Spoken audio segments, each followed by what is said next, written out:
Oke, kita lanjut ke video yang kedua, yaitu arsitektur microservice. Nah, sebelum lanjut ke video intinya ya, mungkin di sini saya bakal jelasin sedikit terkait load balancer. Di mana load balancer ini sebenarnya sebuah IT ya, di mana biasanya di-provide oleh cloud provider, contohnya adalah GCP, AWS ya Google Cloud Provider dan juga Amazon Web Service. Di mana load balancer ini biasanya diimplementasikan sebagai domain ya, contohnya di sini adalah appdomain.com. Di mana tugas dari load balancer ini adalah mendistribusikan request yang masuk ke domain ini. Jadi contohnya user tuh mengakses appdomain.com. Nah, kita tuh bisa set nih di cloud provider ya. Jadi kita bisa set load balancer ini bakal memforwardnya kemana. Kalau misalkan sesuai dengan diagram di sini, ini tuh bakal memforward ke service front end ya. Oke, sebelum saya lebih detail ya, mungkin di sini disclaimer aja ya ke teman-teman kalau misalkan teman-teman belum familiar terkait Docker, container, dan juga Kubernetes. Nah, mungkin saya bakal bahas di video yang berbeda. Nah, mungkin di sini saya bakal menyebutkan kosakata tersebut ya. Yang dimana saya bakal menjelaskan sih sedikit ya terkait yang Docker, container, dan juga Kubernetes. Nah, di sini kita sebutnya adalah container ya. Yang dimana di sini tuh kita memiliki dua service atau kita memiliki dua container front end. Yang dimana di sini tuh nggak semena-mena ya kita buat dua gitu. Ini sebenarnya itu satu kesatuan yang sama ya, jadi satu base code. Namun kita duplikasi. Di mana tujuan menduplikasi dari service atau kontainer ini adalah untuk membagi beban atau bisa menjadi failover ya. Contohnya, kita punya 100 request nih yang masuk ke domain appdomain.com. Lalu, load balancer akan memforward 50 request tuh ke service atau kontainer A. Lalu 50 request selanjutnya akan di-forward ke service atau kontainer B. Seperti itu. Atau juga bisa jadi failover ya, kalau misalkan nanti si service front end A-nya itu mati atau kontainer A-nya itu mati, atau ada problem ya, maka semua request-nya tuh bakal di-forward ke service atau kontainer B. Seperti itu. Lanjut, kita masuk ke API Gateway. Nah, untuk API Gateway kurang lebih sama ya, fungsinya tuh kayak load balancer yang dimana itu tuh bakal mendistribusikan request. Seperti itu. Nah, di sini dimulai ya perbedaannya. Kalau misalkan di sebelumnya di monolith itu tuh service backend tuh disimpan di dalam satu ya, satu service maksudnya. Nah, di sini kita pecah nih.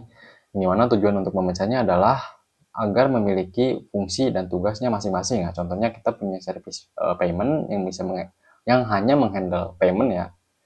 Yang kedua, kita punya kontainer atau service autentikasi yang dimana ini tuh hanya handle untuk autentikasi. Yang terakhir ada produk yang dimana ini tuh hanya handle produk ya. Seperti itu. Nah, di sini setelah request masuk ke API Gateway, maka API Gateway itu bakal distribusikan ya. Request dari frontend itu dia butuhnya kemana? Contohnya dia tuh butuh ke autentikasi. Maka akan di-forward ke service autentikasi. Seperti itu. Lalu, apabila perlu, datanya itu bakal di-store ke dalam database. Nah, setelah diproses oleh backend, datanya gitu ya, bakal dikembalikan ke frontend kembali. Seperti itu. Nah, namun, poin arsitektur microservice bukan di situ ya. Jadi, poin arsitektur microservice itu adalah mecah service ya. Jadi contohnya dari service backend kita pecah menjadi 3 ya contohnya. Nah, lalu microservice juga maksudnya kalau misalkan kita menggunakan microservice, kita tuh pasti men-set atau menginisialisasi ya si kontainernya tuh seminimal-minimalnya tuh 2 ya. Sorry. Nah, 2 ya. Nah, tujuannya sama ya kayak yang tadi yang service front end atau container front end yang dimana tujuannya tuh bisa sebagai failover atau enggak load balance. Contohnya nih, saat kita menginisialisasi sebuah kontainer, kita tuh ngeset ya. Jadi si CPU di dalam kontainernya tuh berapa dan juga memorinya tuh berapa. Kita tuh bisa set. Dimana kalau misalkan request yang masuk ke contohnya ini di service product ya. Dimana kalau misalkan masuk ke service product atau kontainer produk, contohnya di produk A ini tuh dia si penggunaan CPU-nya tuh udah tinggi ya, udah 100 misalkan. Maka request selanjutnya tuh bakal di forward ke service yang produk B seperti itu. Jadi nggak semua beban tuh ditampung ke dalam service atau kontainer yang sama seperti itu. Dan juga bisa sebagai failover seperti yang frontend tadi. Jadi kalau misalkan service atau kontainer produk A itu mati, maka semua request akan di forward ke ini service atau kontainer produk B seperti itu. Nah, namun ini hanya contoh kecil ya. Jadi kita tuh hanya punya 3 kontainer atau di sini 4 kontainer ya. Nah, gimana nih kalau misalkan kita punya kontainer itu 1000, 10.000 itu udah kompleks banget ya. Itu udah banyak banget. Nah, kita tuh perlu menggunakan tools yang namanya tuh Kubernetes. Nah, Kubernetes tuh adalah tools ya, dimana itu tuh untuk memanage semua kontainer-kontainer yang kita miliki ya.